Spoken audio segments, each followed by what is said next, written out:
Hi, I'm Kroupa, and today I want to talk to you about truth. Truth is mentioned over 235 times in the Bible.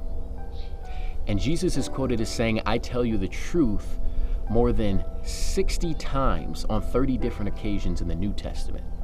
So I ask you, what is so important about the truth? There was a pilot by the name of Geronimo.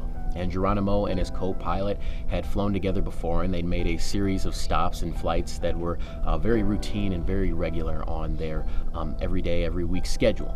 And so on one such particular flight, they were flying their plane, talking as usual, and all of a sudden the instruments showed that there was a plane on their direct path. So Geronimo's co-pilot said, "Hey, Geronimo, there's a plane in our way. You want to alter our course a little bit? It'd probably be wise." And Geronimo goes, "No, it's probably just a malfunction. We've flown this course before. I'm sure it's just something that'll go away." So they began talking again about their wife and kids as these pilots did before. And after a while, these blinking lights and these instruments that were telling them that a plane was on their course did not stop. So Geronimo's co-pilot said, "Hey, I legitimately think that there is a plane on our course, and if we don't do something to alter our path, we are going to collide and crash with this plane." And so Geronimo had to calm his co-pilot down and said, "Again, we've flown this before. I'm sure it's just a malfunction. Everything will be fine. We're not going to crash this plane." And so Geronimo's co-pilot was kind of restless at this point, and he said, "Okay." And then after a while, this plane comes into clear view of their course, and you can tell they're going to hit this plane. And surprisingly, Geronimo is relaxed. He sees the plane, but he doesn't want to do anything about it.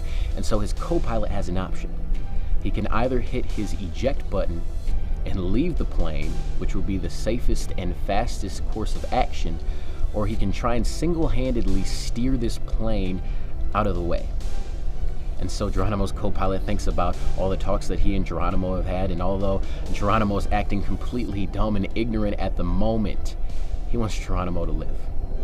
And so he's reeling with his plane. He's trying to force the plane out of the way, and by a miraculous turn of events, he steers the plane at the last second out of the way of this other one, and they avoid crashing. And so Geronimo's co-pilot is up on his feet yelling at him. He's saying, I told you we were going to hit this plane, but you didn't want to listen to me. What were you thinking?" And Geronimo turns to his co-pilot and says, "I told you we wouldn't crash this plane." People will believe absolutely anything that they want to.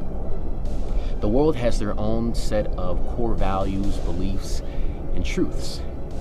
And a lot of these don't line up with Christian beliefs, realities, and truths. But just because you don't see the plane coming doesn't mean that it's not coming. God is real. Heaven is real. But so is hell. Jesus Christ is King and Lord over all, whether I believe it or whether anyone else believes it. And that is what is so essential about the gospel of Christ, is that it is truth. So I want to encourage you this week as you go into your classroom, as you go into your workplace, as you go into any facet of what you normally do, remember how important and essential the truth of God is.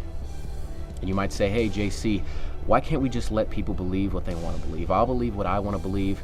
You believe what you want to believe. It's not hurting anybody, so why do anything at all?" So then I ask you, would you let Geronimo crash the plane? I'm Kroupa, the president of Gospel of Christ Ministries, and I thank you for watching.